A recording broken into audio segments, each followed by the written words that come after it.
The ocean roared below the pier, but it couldn't drown out the pounding in my chest. I stood there, frozen, as Caleb's lips pressed against mine soft. Desperate, like he'd been holding back a tidal wave.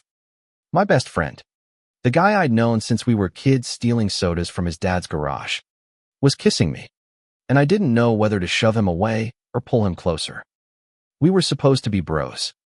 That's what we'd always been, two guys tearing through life in Port Haven, a sleepy coastal town in Oregon where everyone knew your business before you did. Caleb was the alpha, the one who'd punch a guy for looking at me wrong, the one who'd drag me out to surf at dawn even when I'd rather sleep. Me. I'm Jasper, 24, the quieter one, the guy who'd rather sketch the waves than ride them, with a mop of dark hair and a tendency to overthink everything. Caleb, 25, was all golden hair, broad shoulders, and that cocky grin that made people forgive him for anything.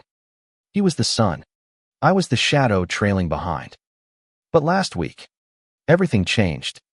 Caleb entered susceptibility, the phase where alphas, usually so steady, become a mess of instincts and emotions, vulnerable in ways they never are. It's rare, unpredictable, like a storm rolling in without warning. And now, here we were, on this pier at sunset, his hands gripping my jacket like I was his lifeline. I pulled back, breathless, my voice shaking. Caleb, what the hell? We're just friends. His blue eyes, usually so sure, were raw, unguarded. Jasper, I can't stop this. His voice cracked, and I saw fear, the need, the thing he'd been hiding, maybe the thing I'd been ignoring. Port Haven wasn't the kind of place where you could keep secrets. Not when Mrs. Delaney at the diner knew your order before you sat down, or when the local gossip chain moved faster than the internet. Growing up here, Caleb and I were inseparable, two halves of a whole. We'd built forts in the dunes, snuck beers at 16, and promised we'd escape this town together someday. I was a beta, steady and unassuming, while Caleb was the alpha, bold, protective, the guy everyone wanted to be or be with. I'd always known I was queer. I figured it out in high school, stealing glances at guys in the locker room, my heart racing when Caleb slung an arm around me after a game. I buried it deep, though. No way was I risking our friendship. Caleb was straight, or so I thought, his string of girlfriends, his easy charm with girls like Sarah from the surf shop, all screamed, not an option. So I kept my feelings locked in a box, sketching them into my notebook instead of saying them out loud. But susceptibility, that was a curveball. It's a biological thing, something alphas go through maybe once in their lives, where their instincts go haywire. They get hyper-emotional, their senses dial up, and they latch onto someone, usually a mate. I'd heard stories, but I never thought Caleb would be one of them. Not until last Monday, when he showed up at my apartment, pale and sweating, his usual swagger gone. Jasp, he'd said, leaning against my doorframe. Something's wrong. I feel off. His voice was tight, like he was fighting to keep it together. I let him in, thinking he was sick, maybe hungover. But then he grabbed my wrist, his grip too tight, his eyes too intense. It's you, he whispered. I can't stop thinking about you. I laughed it off, told him to sleep it off, but he didn't. Every day since, he'd been different, watching me too long, standing too close, his usual jokes replaced by this quiet, desperate energy. I thought it was the susceptibility talking, not him. Alphas get like that, right? They fixate, then it passes. But now, on this pier, his kiss burned away that excuse. Talk to me, I said, stepping back, the salty wind stinging my face. What's going on? He ran a hand through his hair, pacing. I don't know how to say it. This thing in me, it's screaming your name. Every second. Jasper, I smell you. I hear your voice in my head. He stopped, fists clenched. I thought we were just bros too. But now, I don't know what we are. The next day, I avoided him. My phone buzzed with his texts. Where are you? Can we talk? Jasp. Please. I ignored them, sketching furiously in my notebook, trying to make sense of the chaos in my chest. I wanted to believe it was just biology, that Caleb's susceptibility was hijacking his brain. But the way he'd kissed me, the way his hands trembled, it felt real. Too real. I wandered to the beach, the same stretch where we'd spent countless summers. Port Haven's coastline was all jagged cliffs and gray sand, beautiful in a raw, untamed way. I sat on a driftwood log, sketching the horizon, when I heard footsteps. Not Caleb, Sarah, from the surf shop. She was 26, with sun-bleached hair and a sharp smile, the kind of girl who could charm anyone. She dated Caleb last year, and I'd always wondered if he'd go back to her. Hey, Jasper, she said, sitting beside me. You okay? You look like you saw a ghost. I forced a laugh. Just thinking.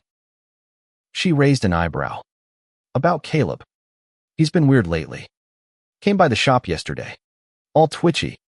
Kept asking about you. My stomach twisted. He's going through susceptibility, I said, keeping it vague. Sarah's eyes widened. Whoa. That explains it. He's got it bad. Huh. She paused, studying me. You know, when we dated, he talked about you all the time. Like you were his anchor. I was jealous. Honestly. Jealous. I snorted. We're just friends. She gave me a look, like she saw right through me. Sure, Jasper. But if he's fixating on you now, that's not just friendship. Susceptibility doesn't pick randomly. It's what's already there, deep down. Her words hit like a punch. I wanted to argue, to say she was wrong. But the memory of Caleb's lips, his voice breaking, kept replaying. Was this him? Or just his biology? And why did I want it to be him so badly?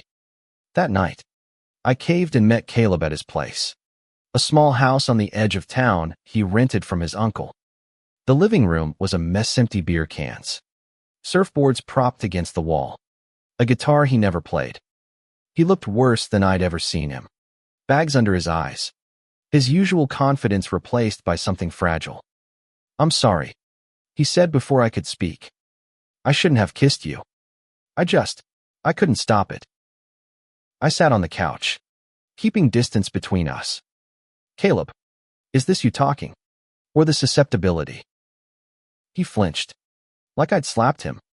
I don't know, he admitted. It's like my head screaming one thing, but my heart saying something else. I've always cared about you, Jasp, more than I let on. But now, it's like every wall I built is gone. I swallowed hard, my own feelings clawing their way up. I'm queer, Caleb. I've known it forever. But you're not. You've never. I don't know what I am. He cut in, voice raw. All I know is I can't lose you. And when I'm near you, it's the only time this storm in me calms down.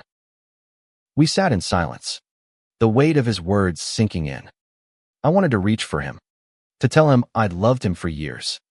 But fear held me back. What if this was temporary?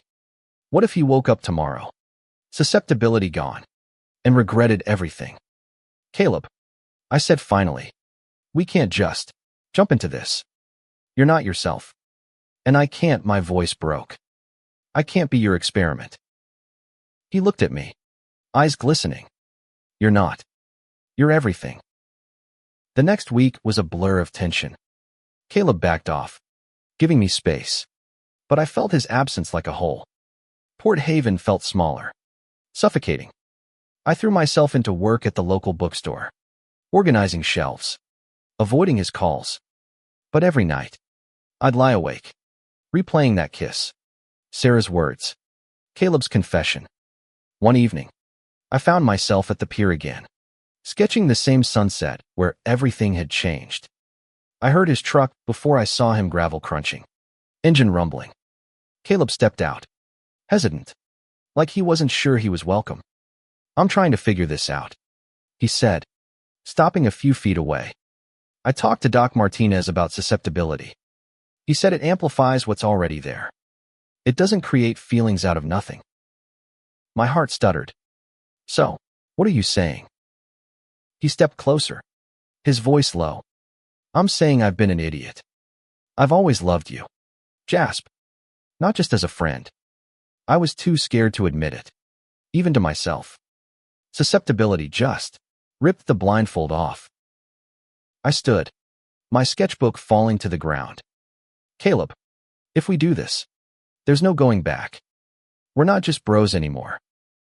He smiled, that old cocky grin breaking through. But softer. Real. Good. I don't want to go back. We took it slow. Or as slow as two people drowning in feelings could. Port Haven noticed. Of course. Mrs. Delaney raised an eyebrow when we walked into the diner, holding hands. Sarah gave me a knowing smile at the surf shop. Some folks whispered, but most just shrugged love was love. And we were still Caleb and Jasper, the kids they'd watched grow up. Susceptibility faded for Caleb, but his feelings didn't. We spent nights talking, untangling years of unspoken truths. I told him about my sketches, the ones I'd never shown anyone, filled with his face. He laughed, calling me a sap, then kissed me until I forgot how to breathe. One night, under the stars on that same pier, he pulled me close. I was scared I'd lose you, he said. But this, us, it's the best thing I've ever done. I leaned into him, the ocean humming below us. Me too, I whispered. And for the first time, I believed we could be more than bras, could be everything.